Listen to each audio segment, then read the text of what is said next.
The topic today is South Africa's future success, realities and opportunities for the next 20 years. So that is what we will be dealing with. And to start off, I'll ask Prof. Roo, who's on my immediate left, to just give us an overview of post-94, some of the successes in South Africa, some of the achievements, and up to now. And then from that, Professor Algelinzi will come in and take us from that, given the present situation, 2008, the outlook for 2008 and going forward. But just to start off with, to start this discussion, we'll start with Professor Andre Roo. Thank you, Bongani, and good morning to all of you. I think, as Bongani has said, although we want to focus on the years that lie ahead, it's perhaps worthwhile just reflecting on the last decade and a half. We think back to 1994, not so long ago, or the early 1990s. Since then, we've come a long way, a remarkably long way. We think back to our re-entry into the world, a new world, a world with new rules of engagement, a world where notions of individual empowerment were starting to take root, a world in which notions such as communism had recently been abandoned, a world of emerging power shifts, which developed over the next couple of years, the next decade or so, with the rise of China and India and others, a world of computers, a world of cell phones. 1994, by the way, or before 1994, we didn't have cell phones in this country. In short, a dramatically different world to the one we thought we were going to be re-entering back in 1994. Meanwhile, on the local front, there become clear signs that our own economy was changing in its structure, with a gradual and sometimes not so gradual demise in mining and agriculture, and in relative terms, with services becoming more and more prominent, and these days accounting for close to 70% of the economy. And new leadership took over in 1994, inheriting these external and internal realities, and also inheriting an economy which in some respects was doing all right, but in many more important respects showing clear signs of stagnation, even decay. So we had a new leadership, along with that new economic policies in a certain sense, certainly focusing on more conventional, orthodox macroeconomic balance, fiscal tightening, monetary tightening, trade liberalization. And to fast forward a few years, thanks to that, thanks to a bit of good luck, we've been lucky in the sense that until recently, the world economy had been doing fairly well. So that combination, good judgment, a bit of luck, saw a number of very important positive results. Economic growth, which in the early 90s had been minus 2%, reaching recently 5%, a turnaround of about 7 percentage points. Along with that, growth per capita, chugging along. Inflation structurally falling from a level of 14% to an average of between 6 and 7%. The good things happening attracted more and more foreign inflows. In other words, foreigners regained their confidence in this country's economy. Our foreign debt, by the way, has dropped to extremely low levels, as has our government debt, exceptionally low levels. Along with that, we find this rapid growth in the middle class, which is a worldwide phenomenon, all over the world. Growing middle classes mean often growing spending and growing economies. We've had a property boom, we've had a retail sector boom, we've had car sale booms, and so we can go on. The upshot is that, depending on how you define these things, this country, South Africa, out of 228 odd countries, has roughly the 18th largest economy. Not the 18th richest, but the 18th largest in terms of production of goods and services. And certainly for millions of South Africans, the last decade or so has been a booming, exciting, vibrant 10 years, at least from an economic point of view. The problem is that this kind of success is inevitably not sustainable. And it's not sustainable from two angles, if you like. From a, let's call it a social point of view, one cannot maintain growth rates of 5 or more % forever and ever if at the same time millions of people are languishing in unemployment. If at the same time a large section of the population is not able to gain sufficient access to enough goods and services. If human security is being threatened, if millions of people suffer from a sense of hopelessness and boredom and meaninglessness. And we find this reflected very nicely in the fact that we have the 18th largest economy, but in terms of human development, we're slipping down the ranks. 121, I think, is our ranking in terms of human development. So we find this probably unsustainable paradox. Macroeconomic success, but at the human development level, we're not doing as well as one would have hoped.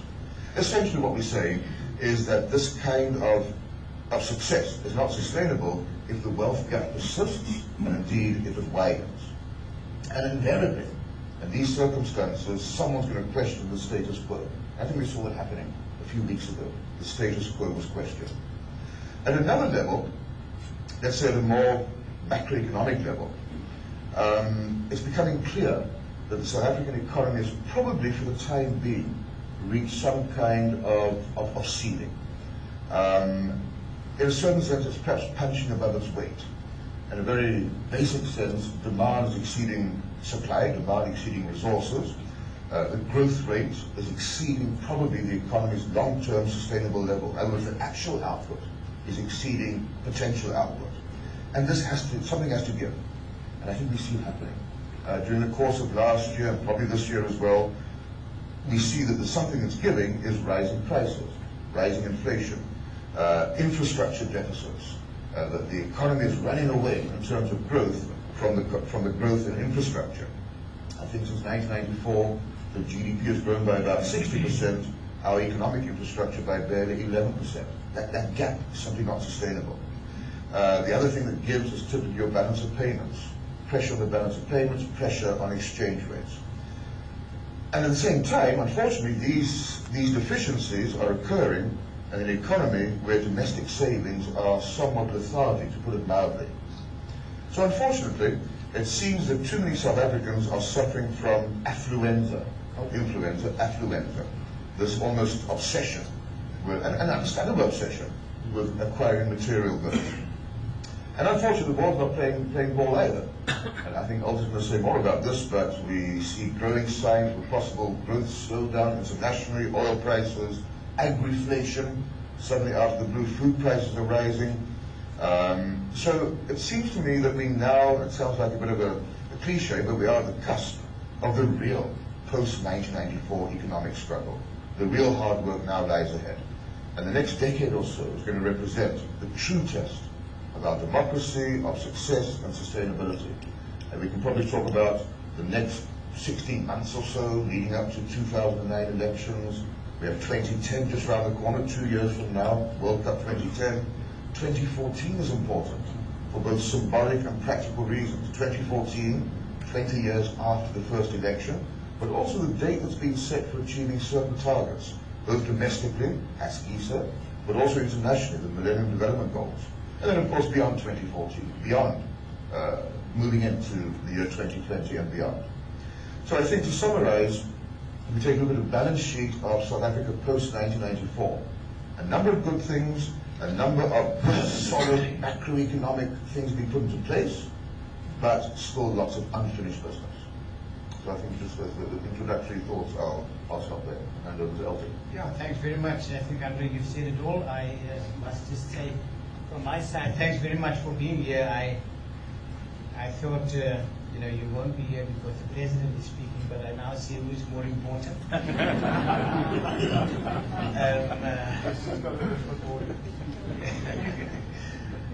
We really appreciate this, and I think I'd like to say, Mariki, thanks very much. I think we're delighted for this format. I think it makes participation much better. And I'd also like to say that not only questions are allowed, but I'd like to make you feel free to comment also, and not only ask questions.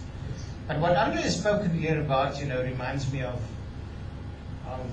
one of the preachers I listened to that said, if you ask God for something, be sure that you can handle it.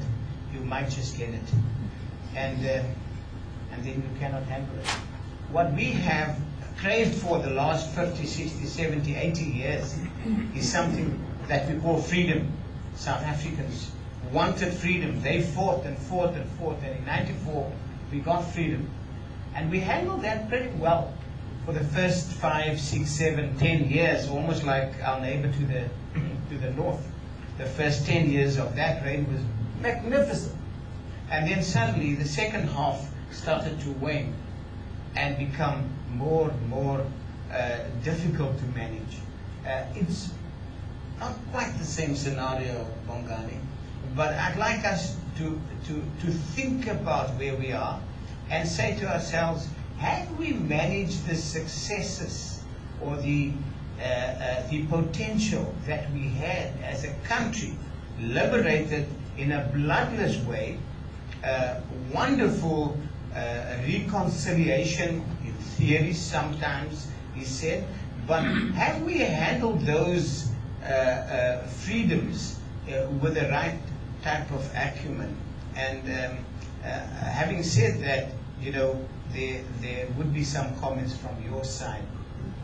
What Andre has sketched here was basically a domestic scenario that I'd like to expand upon just for the last year or so, and see what is developed at the end of this period from '94, the last year. The old question of the global recession that we speak of now, that affects us. Is there a recession? We're not sure. But there is talk in the United States, for instance, that this is a possibility. We're not far from that. Global inflation has crept up in South Africa, but also abroad. Political instabilities. South Africa, not political instability as such. We still have a government that is in control. A little bit lame, not dead yet, but there are signs, you know, of fatigue, injected fatigue, you know, not of own volition. So politically in South Africa, the environment is, I drew a rising arrow here, positive, yes. Polokwane was positive, they say, for the change that it brought. But there's also a down arrow. Is it all good, or are there signs that, you know, the political change that was brought about in the ruling party also had some question marks for the future? We think of the exchange rate. I read a few days ago what RMB said about 4 months ago, and they were predicting a very, very bad future for the rand.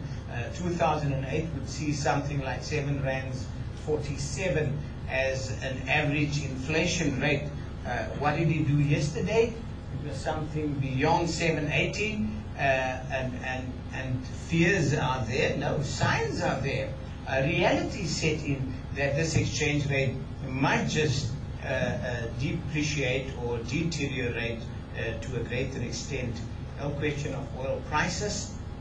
That, I think, is these days so volatile, depending on the political situation around the world. So looking back in 2007, you know, the old question, we had warning signs throughout the last 6 months of 2007 that something is not going well. All is not well in the country of the RSA, and lower investment returns we've experienced. We've experienced a lot of market volatility. That volatility stems from uncertainty. Uncertainty is never good for anything, especially in the economy. If there is any uncertainty, volatility will set in. And so you saw, I was just mentioning investment returns. Investment returns in 2005 just on shares is something like 47%. 2006 it was 37%.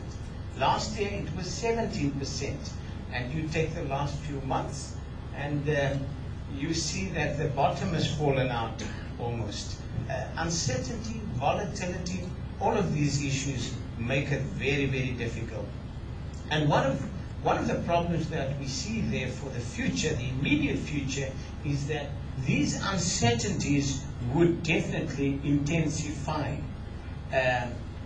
because of not knowing. The old international capital flows to to finance our current account deficit. We've got growing, I think, something like a 7% current account deficit at present.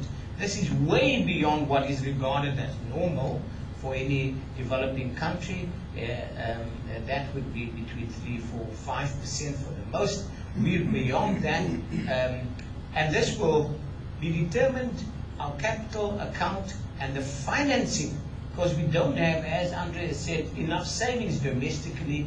We have to rely on the flow of international capital into the country. But those flows are dependent upon both the international environment and the local development. I served in Washington, but also in Switzerland at the time when we had the dual exchange rate. You remember those days where we had a commercial rand and a financial rand? And this financial rand was nothing else but a reflection of the politics of the country. So it was a very precise measure of what the world regards as acceptable in terms of the politics. Today they won again. So the exchange rate and the whole perception of South Africa is reflected in our exchange rate. So our international and our local developments will determine that to a great extent. So the attractiveness of South Africa for FDI and other financial flows, must be seen in the light of the US housing crisis, oil prices, debt problem, geopolitical problems, but especially domestically, it would be politics, politics, politics. Because politics have really become more important over the last year or so. When we said Polokwane is coming, we said this is just an election. But then Polokwane came, and it wasn't Polokwane, it was almost a tsunami. It changed our mindsets to see what can happen in local uncertainties, including politics, inflation, your interest rates, as I said, your current account deficit, and then the rand's weakness. I mean, we must accept that those are the issues. But then, as Andre mentioned here, fleetingly, your whole capacity shortages, your infrastructural management, and we will come to that, Bongani, later on. But I think there's a big problem in terms not only of our lights going out, but all of the infrastructure that we see has a problem of capacity. Okay, thank you. It reminds me of the so-called S-curve sort of approach. Yes. Imagine an S-curve in your mind's eye. Could be an organism, could be an organization, could be a country. You get an initial period of exuberant growth. But it might start flattening out. You don't prepare and redesign to embark upon a new S-curve. Strikes me that's probably where we are now. We've had these few years of superb growth, and nothing breeds failure-like success if you're not careful. And now we have to reinvent. But Andre, embark upon a new phase of that S-curve. Yeah, I think and we will get to that. The questions as well coming in. I can see they're starting to think. I think if we look at what you're saying there, it is basically an inability, a capacity that doesn't exist to manage growth in the country. We can grow, yeah, we can grow. But as we grow, we fall by the wayside in bringing together that which is important, an integrated strategy, management systems, implementation. We can't manage growth. And even if that is 5%, 4%, 3%, our inability to integrate our management systems, manage that growth, I think is one thing that comes to the fore. Okay, we might as well go with that, Prof. We were going to deal with that later. Because I also want the two of you to get into this. For instance, in the newspapers over the past few weeks, since last year, we've been seeing a lot, reading a lot about the transport system, how there's a lack of drivers. They're talking that for 2010, in preparation, for instance, for 2010, just normal drivers, code 10 drivers who can drive a bus. There's already, at this moment, a lack of those drivers. They're struggling already as it is. Something, just as elementary as that. Now, for that to improve, you'd have to take people through a testing station, then to go to the license department or traffic department. Now we already know with the traffic department there are already other issues with the new software they have, the new system. So all of this effect that's going on. So I'd like we might as well go into that now to talk about the lack of preparation for growth. There has been forecasting and good research done, but maybe there has not been very good preparation for when that growth comes. As you're saying now, be careful what you pray for, you might just receive it. Well, we've received it now. Also, with government is talking about 6% growth by 2010. Can that happen, given already?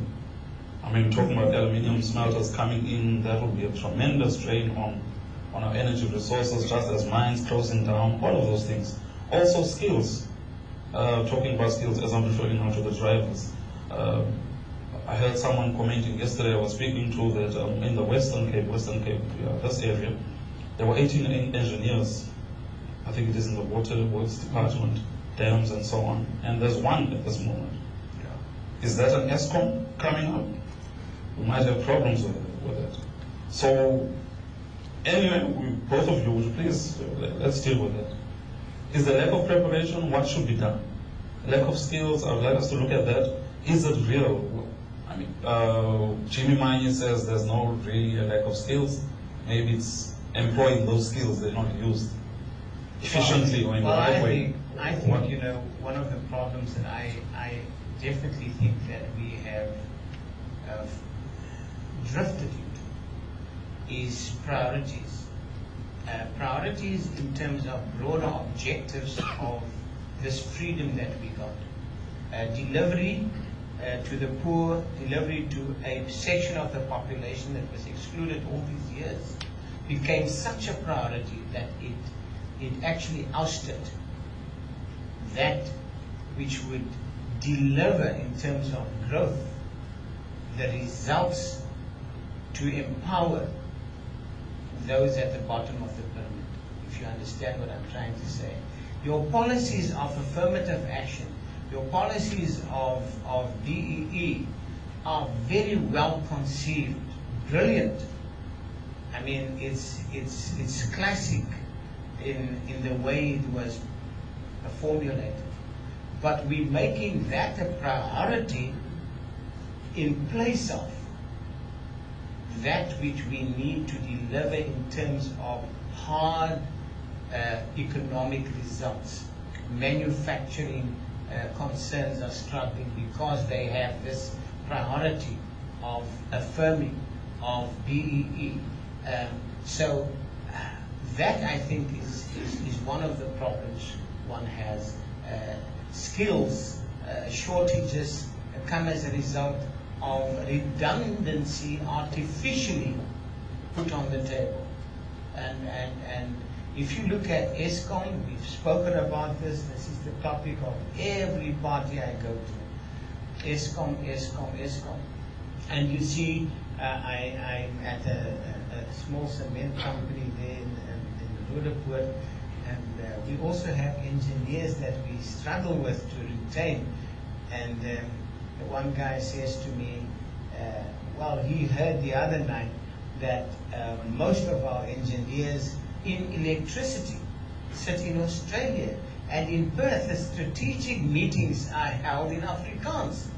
Now that says, and he wasn't joking, he says that is a problem, because of artificial redundancy, laying off people, making way for others to come in, which I have no problem with, but it must never be at the cost of delivery at the end of the day. I think that is one of the major problems of skills. Yes, certainly, and if one goes back a few steps to just basic education, obviously we know the country's history. We still at a point where only 1/3 of adults above the age of 20 have 12 years or more of education.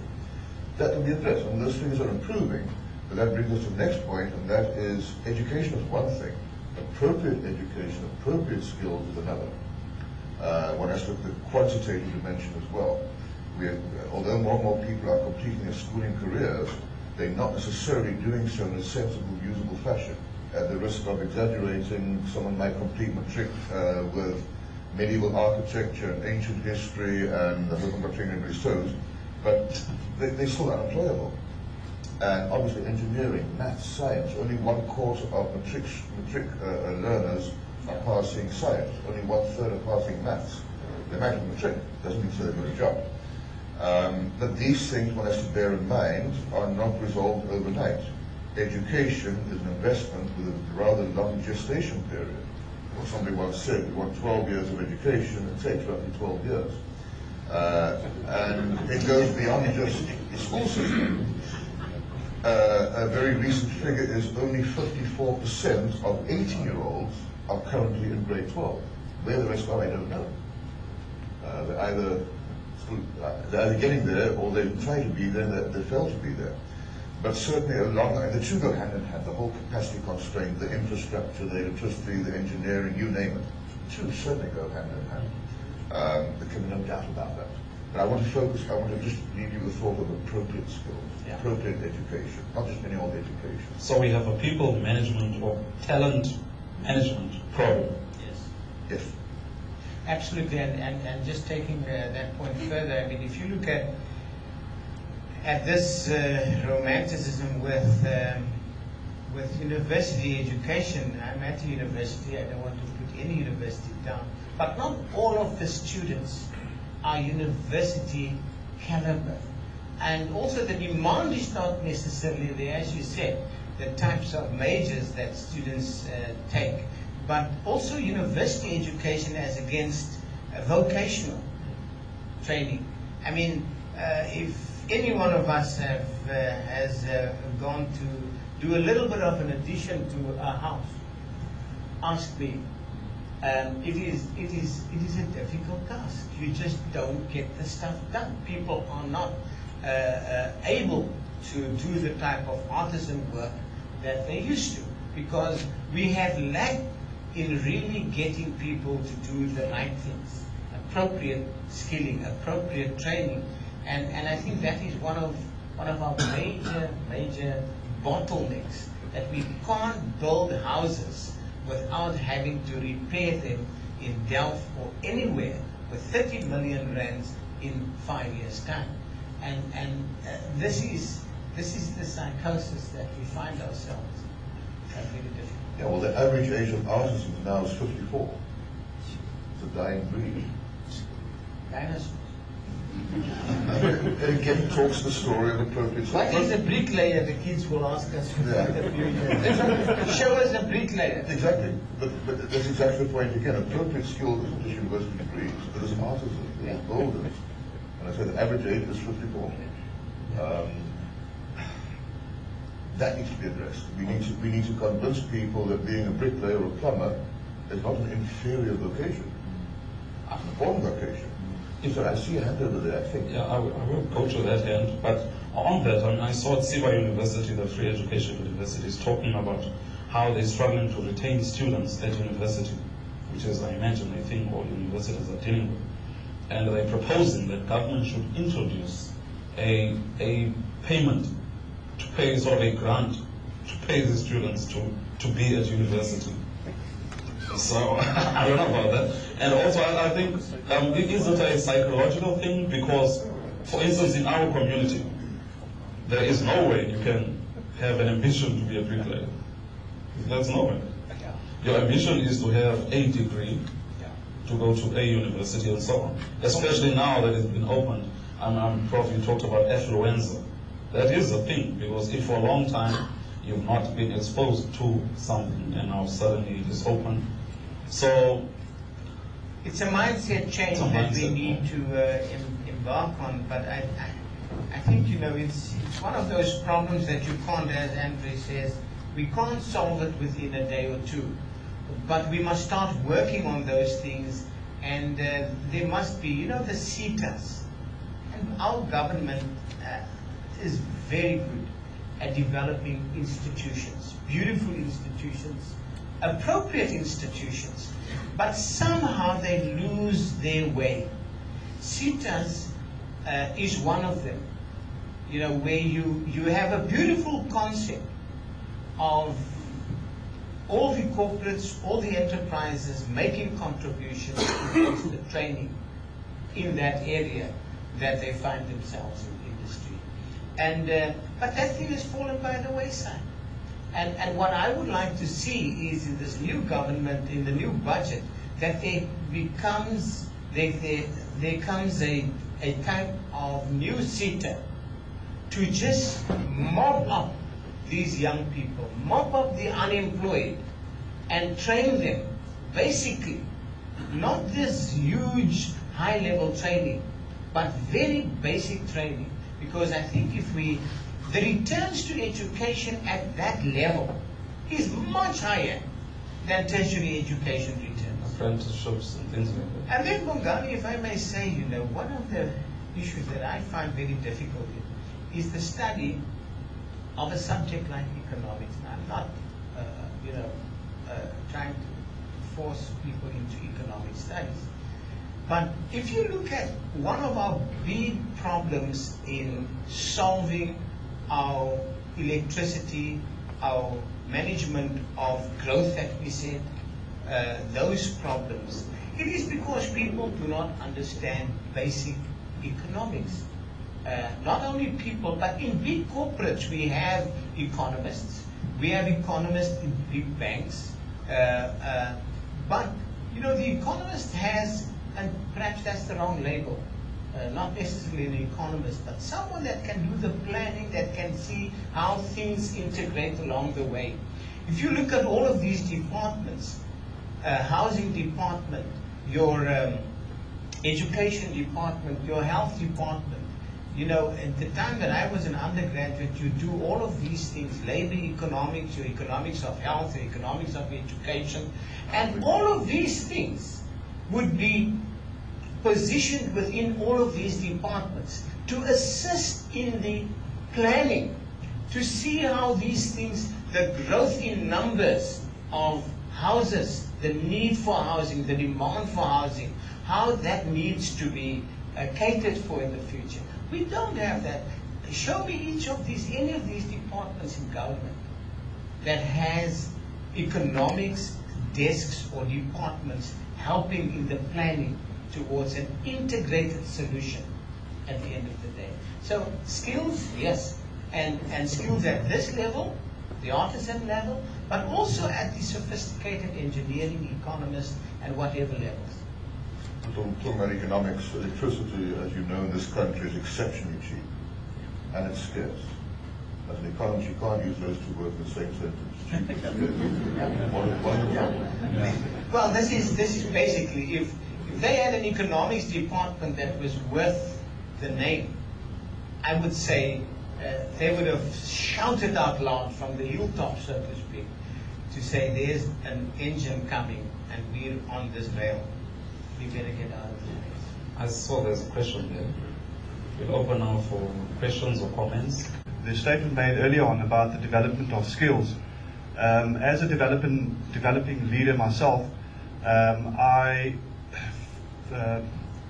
don't quite understand how we would be able to utilize our current situation or our current knowledge that we are gaining currently to develop skills within our existing environment. Specifically talking, and I think Professor Links alluded to it just now a second ago, about the levels of transference of skills, especially in the trade scenario, where we need more tradesmen in our economy or in our industry. I know that we are looking at obviously developing at a much higher level on the economic side, etc. But on basic levels, as a leader, how would I implement the skills transfers that I've obviously gained over the last couple of years, and obviously prior to 1994? You were talking earlier on about BEE, empowerment.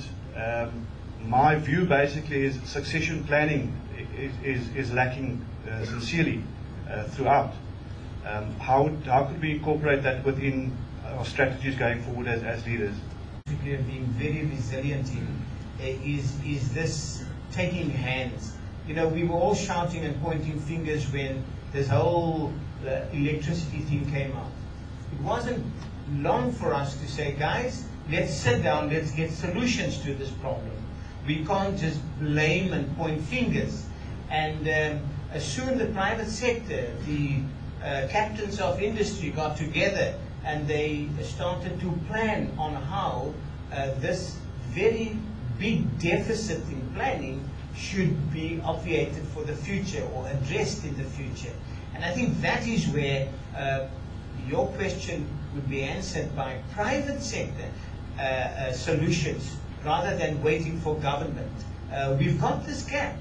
We can't wait for government to do it.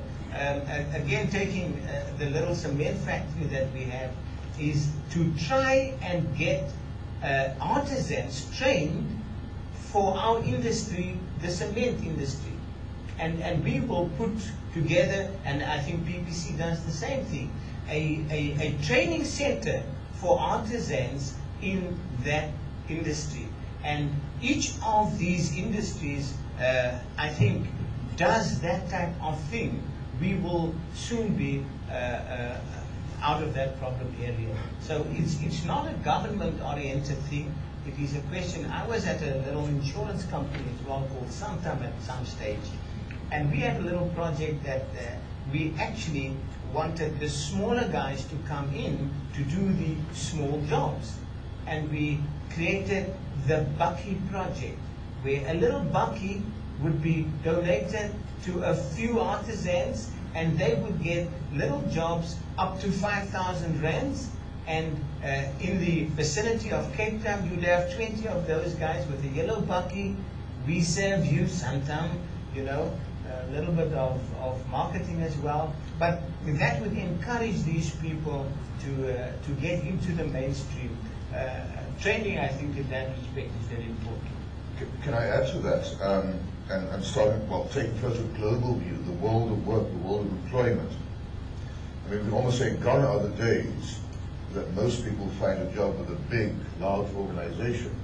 As the days go by, as the years roll by, over the next few decades, more and more people, our children, their children, will not be working for big, huge, titanic organizations. They'll be working for small organizations, and more importantly, working for themselves. And we need to climb onto the same bandwagon. We need to realize that the days that big business, whatever that may mean, is going to create millions of jobs, those days are gone. It's up to individuals, well, small businesses and even individuals. Self-employment can become the name of the game. What we today in this country call the informal sector will probably become the norm in a few years' time. Might go by another name, but become the norm. So perhaps to link this with your question, your initial question, anybody with a marketable skill also needs to develop entrepreneurial skills to become that self-employed person. Throughout Africa, there are probably millions of people who do have some kind of skill. They need a bit of capital, they need a bit of entrepreneurship to become self-employed and look after themselves. At the risk of being controversial in this country, we have so-called illegal immigrants. It's incredible how many are actually entrepreneurs. They're not running away from economic disaster, they're applying their entrepreneurial skills in this country. I think there's a lesson for us there as well. I think the 2008 budget, Bongani, would have to address, if we look at the budget, that would be one of the areas that I think the Ministry of Finance would have to address, how to up the skills and make available the type of solution financially to make us really address the skill shortage at all levels. You know, it's not only the engineers, it's not only the doctors, but I mean teachers, for instance. Very important. I would really move away from a surplus budget to something that's more balanced. Utilize that extra money, and I mean we do get extra revenues every year. The revenues grow, and utilize that in the form of subsidizing training, making it possible, and giving teachers something to go home with. They go home with nothing these days, and that would be one of the areas to address. Kind of an approach that I'd like to suggest to you. I'm wondering if in South Africa right now, a lot of what we're sitting with and what the future is still going to be for us has to do with world views. We're sitting basically with two worlds in South Africa. And I'd like to tie in with what Bongani said. In the previous pre-94, you had the majority of people not able to attain certain things. And maybe as a result of that, to become the bricklayer or the electrician, well, we can't get where those other people are. Let our children do that. Now the bricklayer is free. And the bricklayer says, the one thing I'd like for my children is what the others had before. And isn't it interesting now the others turn around and say, no, but we think we need more bricklayers. I think we're sitting, that for me is a big concern. The other one, which is also perhaps a bit philosophical, is around the whole question of, are the right leaders around the table? We're sitting with politicians who come out of a certain way of thinking, which got them to where they are today. As you correctly said, the world has now changed, but the same people are still around the table. What is going to make them think differently? Well, I think in terms of the first question, I quite agree with you. I think the point we have to bear in mind is that jobs and the kind of jobs required are constantly changing. We just have to keep up with that. Some experts reckon that 80% of the jobs we'll be doing in 10 years' time currently don't exist. So it's simply keeping up with market demands. As far as the second question, maybe that's a nice sort of introduction to what still remains. And then it's gazing a little bit further ahead. Maybe we should embark upon that line of thought. Yes, just one more comment and then a question. Good morning, professors. My name is David. The question and the comment that I'd like to make is, or relates back to the earlier discussion around our previous, or over the last couple of years, the economic boom that we experienced within the country. What happened, and the fact that a lot of that economic benefits didn't actually reach grassroots level to the people that initially were supposed to have benefit from that. But I can't help to think that we somehow find ourselves in a catch-22 situation. The reason why I feel that way is because it's almost, in order for us to move into that direction, there has to be somewhat a shift in political and economic shift somewhat to the left. The Western world is watching us very, very closely, and they're almost waiting for that to see, which direction we're actually moving towards, in order to take action, or for them to take their money out of this country and those type of things. So I think that we're finding ourselves in a very, very difficult situation, because we had the RDP initially, that moved away and it shifted to the gear, and we actually had to move even further to, for lack of a better word, towards the right. And that is what I believe boosted our economy. But in order for us to focus on grassroots and to focus on social upliftment, we have to somewhat move a little bit to the left, and it almost becomes dangerous based on Western thinking. So I'd like for you to just enlighten me on that, if you don't mind. Ja, ek gaan nie baie sê nie, jy beweeg nou na links toe. Hierdie links-rechts stories is maar altyd moeilik en goed. I understand your question. I think it's important for us to realize that we've got these labels that we give to practitioners of policies, called ideologies, if you want. And sometimes they're a misnomer. What you see is not what you get. When you say capitalism, and we like to talk about capitalism or the previous regime, the 1870s, 60s, as being capitalist. And in that, we actually make a big mistake.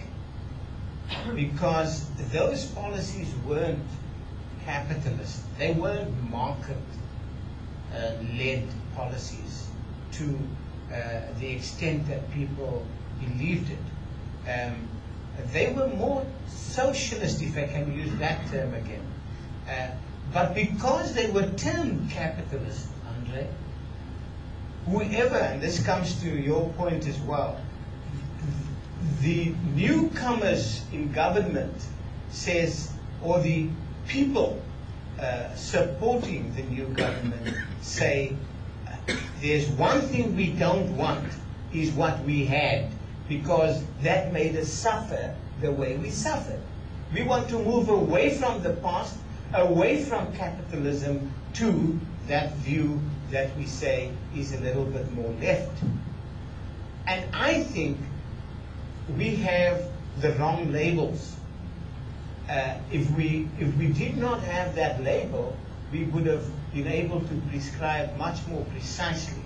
Your dilemma and my dilemma with you is we need this policy of the right to generate that which is needed to make the people at the bottom of the pyramid increase their standard of living.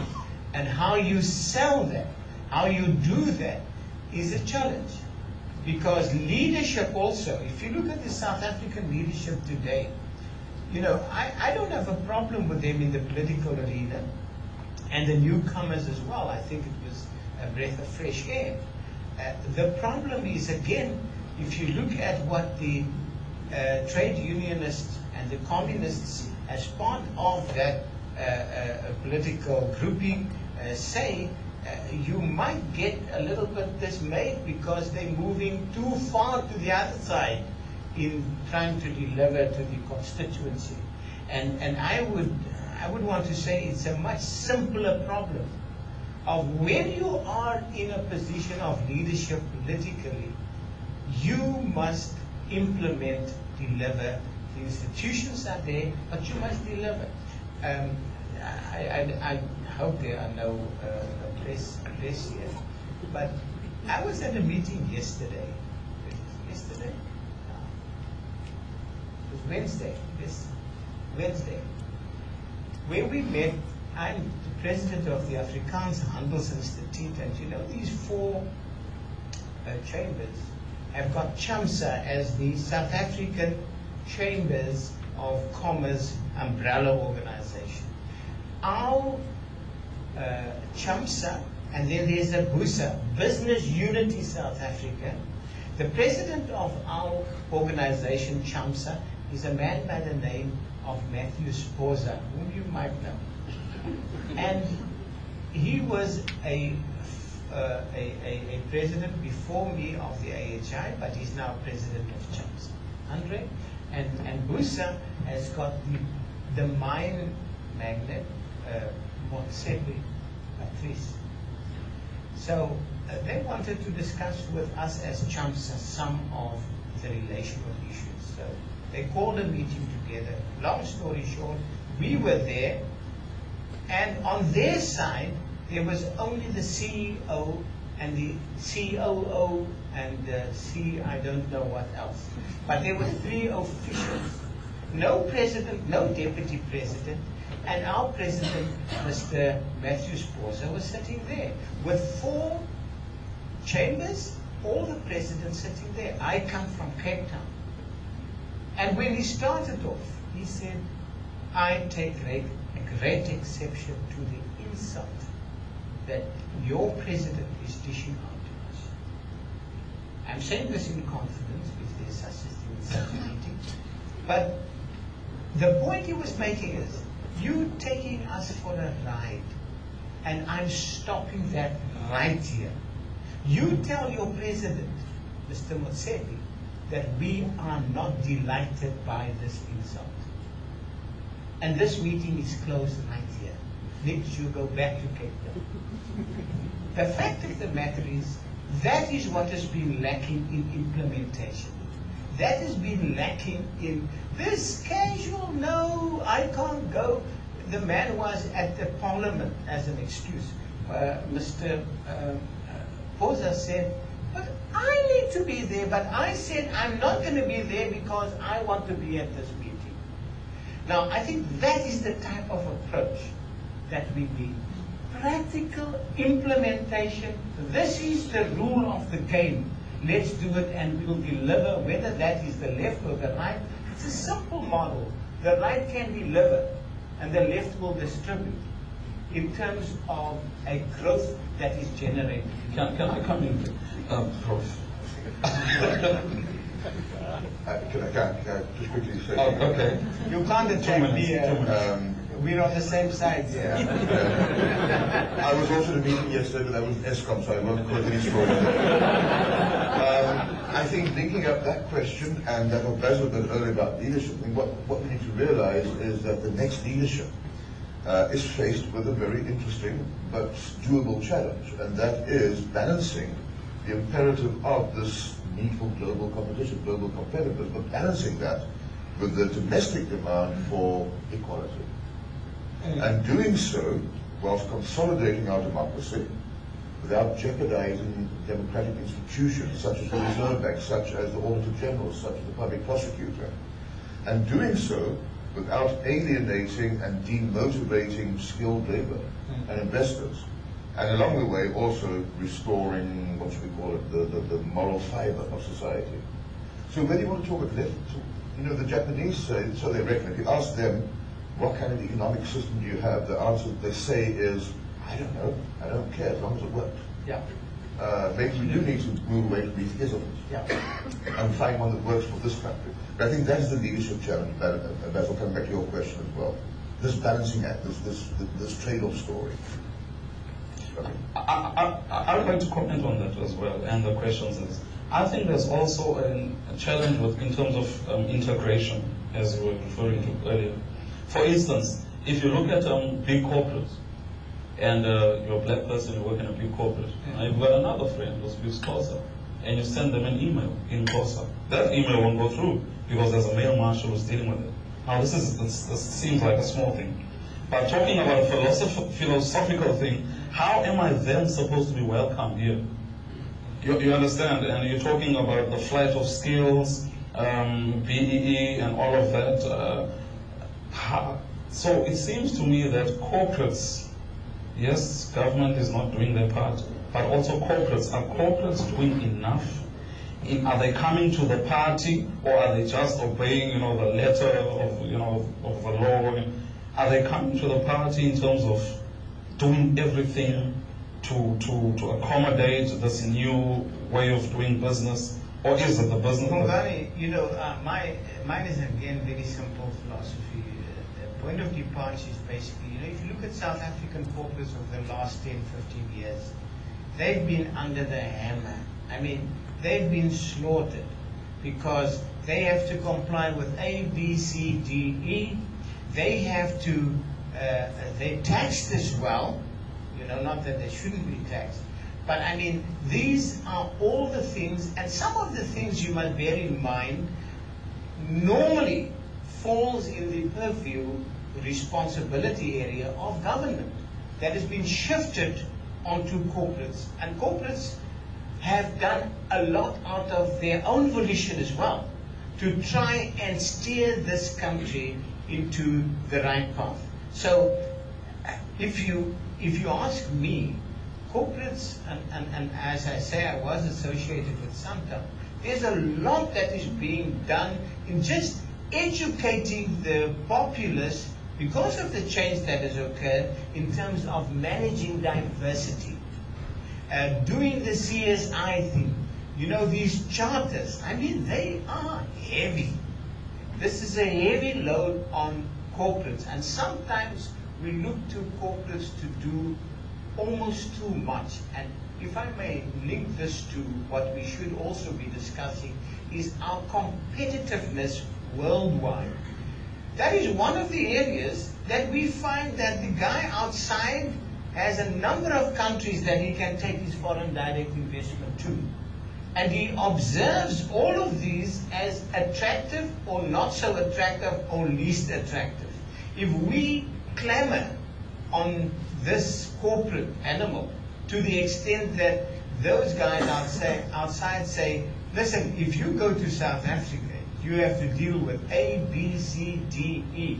I mean, the alphabet is too short to mention all the areas they must comply with. Then you would find that our FDI will not be flowing the way it has been flowing. Besides the economics issue, the finance issues, the profit bottom line, we've got not a triple bottom line. There are so many bottom lines that we have to adhere to that FDI will then start to also win. But still, I see a hand there. Still, I hear what you're saying, Prof. But still, if you're looking at integration, you know, if you're looking at where you're talking new skills, yes, reality is there's growth in terms of blacks in South Africa, growth in population. Now, are corporates preparing for that? Because there is growth and it's still going to grow. These are our future middle class. This is where the future majority will be. Is there enough preparation being made by corporates to train these people? These are future customers who will be driving all these expensive cars and what have you. Still, it does not seem that it is a very deep commitment from organizations, maybe I shouldn't say corporates. It does not seem to be a very deep commitment to redress or to deal with the social dynamics in South Africa. Reality is, if for instance, HSBC has an advert that's been running now, a campaign for years and years. They talk about being global yet local. That in a particular country they sort of adapt and become that. That's a reality if you're doing business. For instance, if I'm talking in African tradition, if you want to go and speak to a Sotho tribe, let's say for instance you're negotiating lobola and so on, you have to learn those traditions and those cultures. Despite the fact that it's not mine, but I have to learn and do that. So isn't that what businesses have to deal with anyway? If you're going to Japan, well, you better make a plan. You have to deal with that, with all of those issues. So that's why I'm asking. No, you're right. You're right. But the point is that I'm making is there's a limit to that as well. I mean, there's no doubt that if I go to yeah, I think in terms of the law, following the law, I don't have a problem with it. But I'm talking on a more, maybe on a more warm feeling, you know, more on an emotional, accommodating, because I promise you, if you get into a position because you legislated into it, you won't feel welcome, no one's going to welcome you there. You write an email in Xhosa, I'm Xhosa for heavens. Now I have to start communicating in another language. So things like that. I first want to go there because that hand was... Just a little bit better. There was a question there. Yeah, she was, excuse me there, yeah. He's got the mic. Okay, you've got the mic, sorry. Yeah. You might as well go first. Thank you. Rias van Wyk, and I'm the director of TechniScan Center, and we chart global technological innovation in Minnesota, USA. Thanks. Is it working? Yes.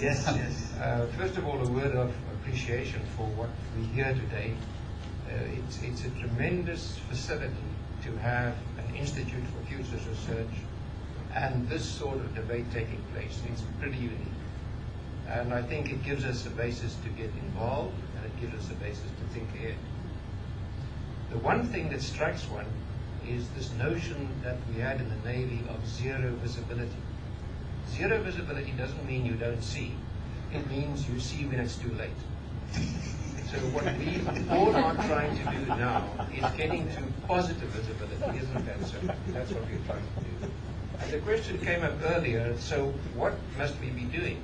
And I think hearing the ideas come across here, there's a tremendous need for a democratically created agenda for our future. Something that we decide. We're saying now other people aren't giving us those ideas. We are saying that many others aren't giving us the vision. We decide. What is that agenda? And I think that's a great task that an organization like the IFR could do, is to create a forum for an agenda for our future. One or two ideas. First of all, let's be aware that internationally, and this is a bit of a bias, there is an absolute crying need for technological edification. The United States Congress is now taking steps for each congressperson to be briefed about where the big picture in technology is going. Not technological expertise, but just that sort of general awareness of where things are going, just as we are pretty aware of where things are going politically here. We are politically edified. Economically, we are economically edified. But when it gets to technology, it breaks down into 1,000 bits and pieces. And that sort of cohesive technological edification. One idea. Second idea, let's re-establish the value of the South African passport. When Charlize Tron said, I'm taking my American citizenship because I can now travel, isn't that an indictment? I think that's something that we should re-establish. It can be done, but let's re-establish it. Two ideas, and I'm sure there must be many more in this room. And again, thank you very much for this opportunity, and let's move a step ahead. Thank you. We will take all the questions now, and then after that we will respond. Thank you so much. I was listening to this forum, and for me as a leader of my organization as well, I always come to these issues and I think, how can I come back and literally implement in my either daily lives or then in my organization, whatever is discussed here. And maybe from a woman's perspective, and I don't want to discriminate with us women, but we do have a unique way of looking at anything. And I'm hearing about how global and how high level that this talk is. And I'm thinking, you know, we're talking about government and we're talking about leaders, and we all sit here as leaders, and Stephen Covey has said, what is your sphere of influence?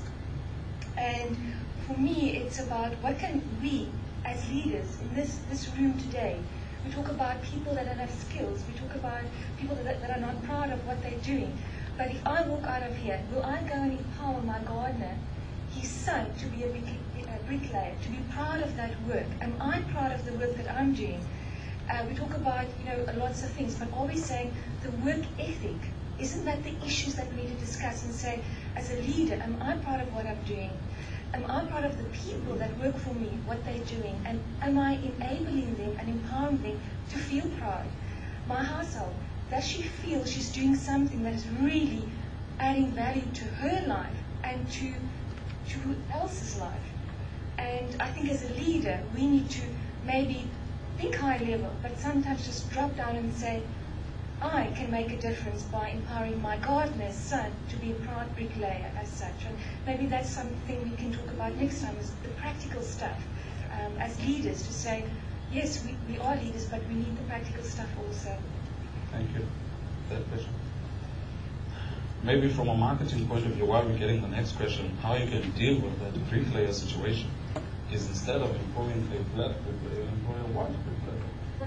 Instead of employing a black gardener, employ a white gardener. Now it suddenly changes the picture that, okay, if they can do it, so there's nothing wrong with it. Anyway, just from a marketing point of view. My name is Andre Lopskachny. I'm an independent business doctor. So the first thing, just to latch on what you said, yes, I think companies can create a warmer culture to incorporate all cultures, to embrace all cultures. But I was acquainted with the accounting profession. Now, I once read, and I don't know if it's true, that in 2006, there were only 500 black pupils who passed maths higher grade with a higher than a C symbol. Now, the accounting profession is forced to employ a certain quota of black people, and the stats has proved that only 2% of those type of students, not black, but if you have maths higher degree and you achieve C+, can become a CA. Well, it's statistically proved. Now, how do you do that? I think it was last year or year before, a big accountancy firm admitted, South African firm, admitted the youngest partner internationally. It was, I mean, it really caused rumblings in the international accounting world. That was after Enron. This young partner is responsible for the audit of a big insurance company. It is a black female partner. Unfortunately, that creates a lot of problems in a company, because they know that there are a lot of white CAs who are much better. Now that poor, I feel sorry for that person because that is so difficult. Immediately that person is patronized and gets a sort of big white pale male to look after. And I think it sends out the wrong messages. So I think, yes, companies can do more, can create a warmer climate, can make it much better. There's a lot of racial discrimination still going on. I agree fully with you. That thing can be addressed. But when the thing is forced artificially, like we're doing now, then I think we're heading for big trouble. So that's the one point I wanted to make. And then the second point I would just like to ask is why must we feel positive about the future when we look at what the leaders are doing? Our perception, I don't know anything about politics, is the leadership that we see in the country on corruption, the message on the arms deal, the investment in arms, in guns instead of butter, that type of story. Why didn't we invest in ESCOM rather than in arms? And we know the arms, whenever you deal with arms, I mean, there's corruption. And I'm not saying South Africa is the only corrupt country. I think all politicians in the world that deals with arms or oil is tainted. So what right signals can the government send out that to be corrupt isn't okay? And why should we feel positive about the things happening now? Given our time, Yeah. we won't take any more. I'll just give over to the professors to answer some of these questions and to round up. But I would like to comment just on the whole that question and some of the questions that are coming up. Maybe my area of expertise. I think from what we're dealing with here is a problem of communication, is a problem, especially in terms of culture, because you have to understand that there are two. You are taking now, for instance, talking about the issue of black person, about the question of what can you do as a person to your gardener or what it is. There is a big problem here with culture, different cultures, also with communication. What company, you also asked the question about the accountants, few 500 is that number, I don't know the statistics. There's a lack of accountants, also engineering has the same problem. UCT seems to be dealing quite a bit nicely with the whole issue with medical doctors, I don't know about that. But one of those issues is there should be communication to inform these lives, because this is a larger pool of people. You might as well target them anyway.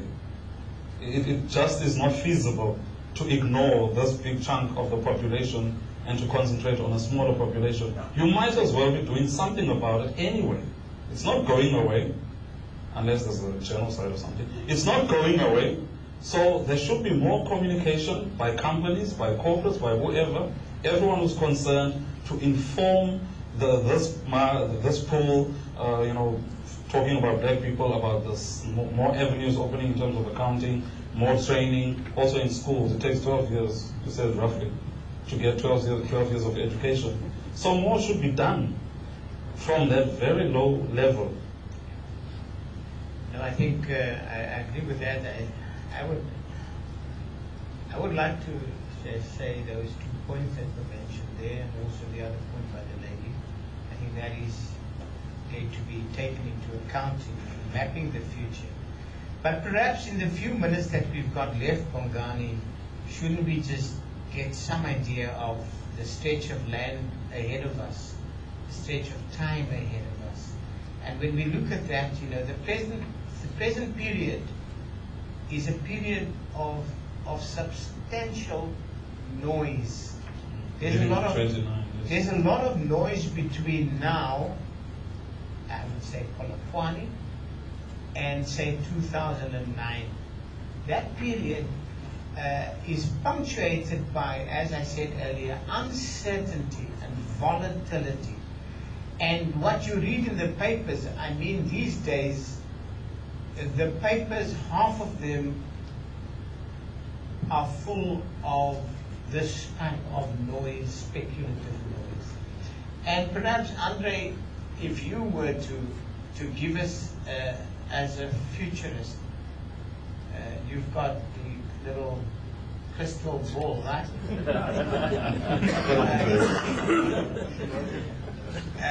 if I may, Bongani, ask him, I mean, there's 2009 that is coming. It's serious. We had Polokwane coming. We didn't know that this thing is going to hit us like that. We've got 2009 coming. That's the election, the real stuff. Who's going to be there, to stand up and say, I'm the new president? Between now and then, there's a lot of noise in court cases that must all be addressed. And there's a chief of police that makes some noise. All of these things, between now and then. But then comes 2010.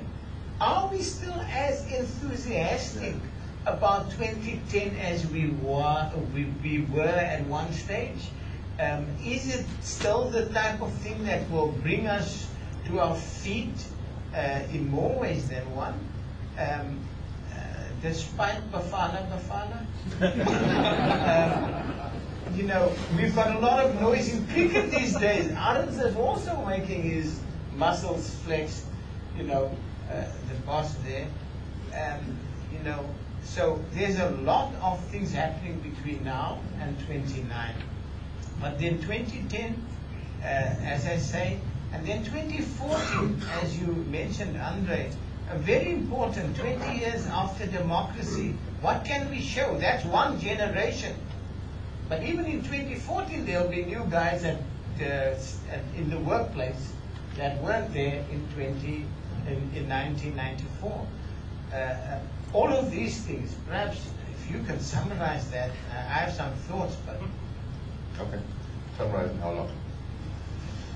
How long? 2 minutes? 2 minutes. Okay. Yeah, obviously what you're saying is so valid. I think, as you pointed out, the next few months are going to be interesting, to put it mildly.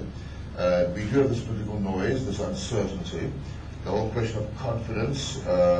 Rosabeth Cantor once said, confidence is the bridge connecting expectations and performance. People out there looking out for that performance. Will their expectations be met?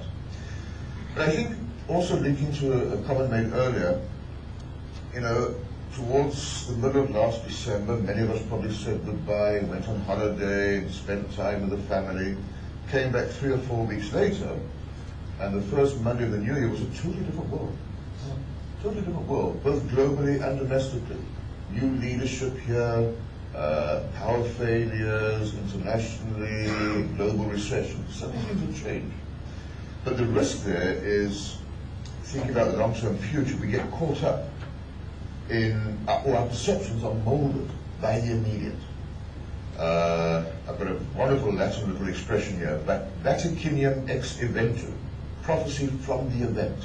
You see what's happening around you, and you suddenly extrapolate from that.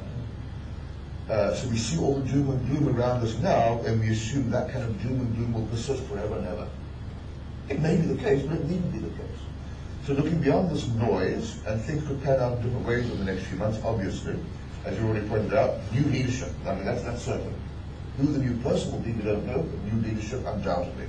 I think I mentioned earlier the challenges to that person, or that leadership. 2010, an important economic and psychological event, undoubtedly, but not the solution to all our problems. It's what comes after 2010 that's really crucial. Will the World Cup do away with our syndrome of corruption? Will it do away with our syndrome of pride? No, not all by itself. It could be an important event.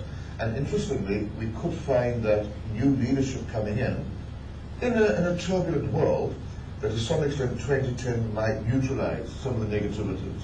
2010 in its own right might attract foreign investment. 2014, yes, that becomes crucial. 20 years after 1994, will we or will we not meet certain targets regarding growth, regarding unemployment, regarding Millennium Development Goals? That could be an even more important year than 2009. Looking beyond that, I think to sort of link up what I said earlier, right at the beginning, the future is a function not just of economics, not just of having sufficient goods and services. It's also a function of politics, of being able to participate in the process. Riaz's point, it's a function of technological progress, the quest for truth, science, and education.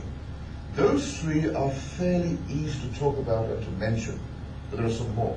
It's a function of our sense of goodness, our aesthetic sense, our sense of beauty. Those are often neglected. We tend to talk about and focus on economics and politics and science or technology, and we forget about the other two, the goodness, the aesthetics, the feeling of beauty, the sense of meaningfulness.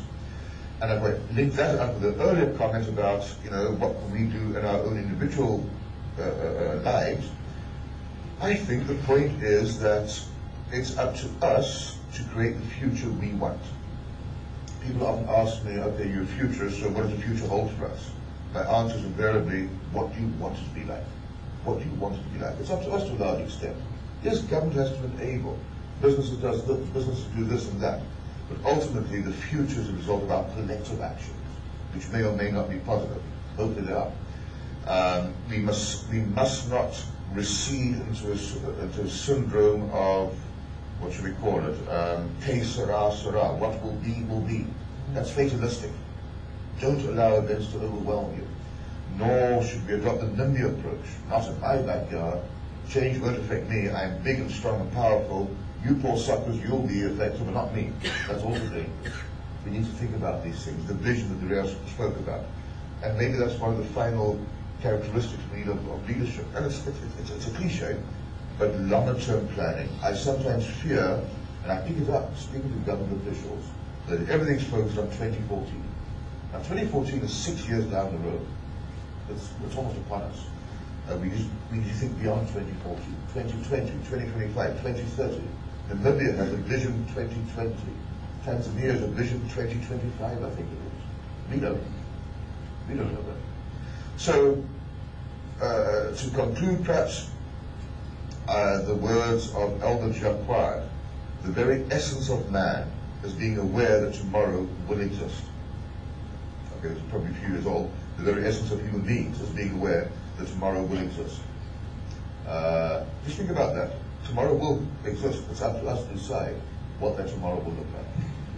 And I think I've overstated. Yeah. Yes. From my side, Just one. Yes. Yeah, just two Just words.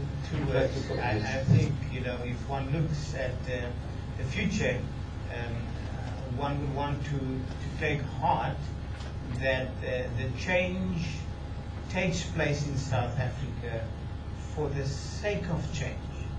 We've got this nice saying, don't change for the sake of change.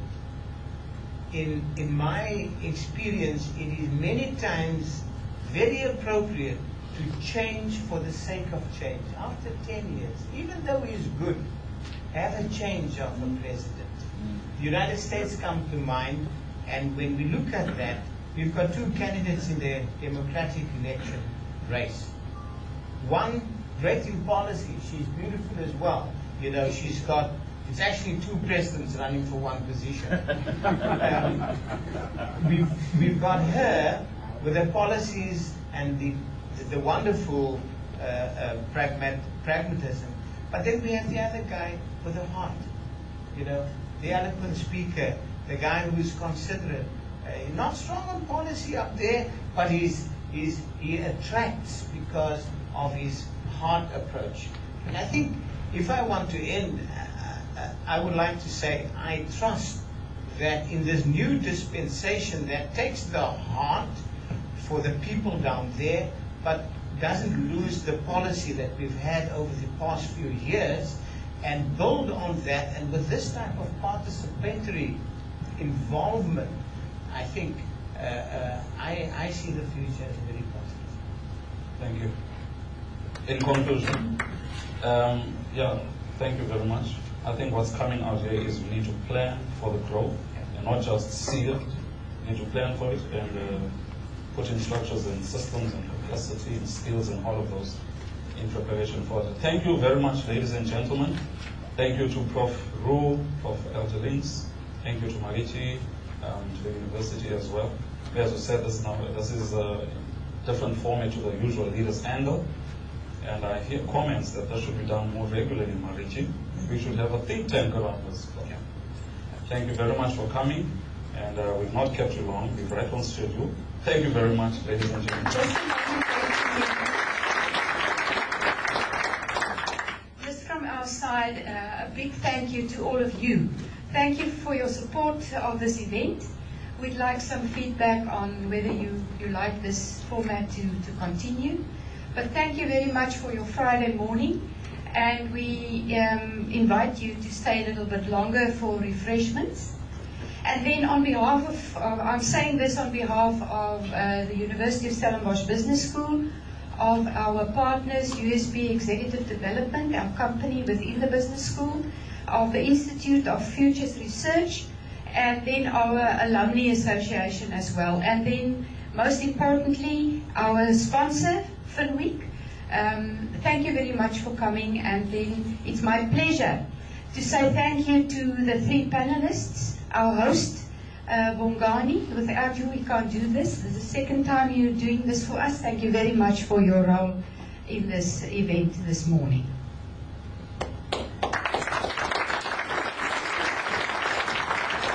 And then our 2 own professors. It is a special pleasure because it's our own people this morning, our internal professors, Andre and LT. Thank you very much for your time and effort.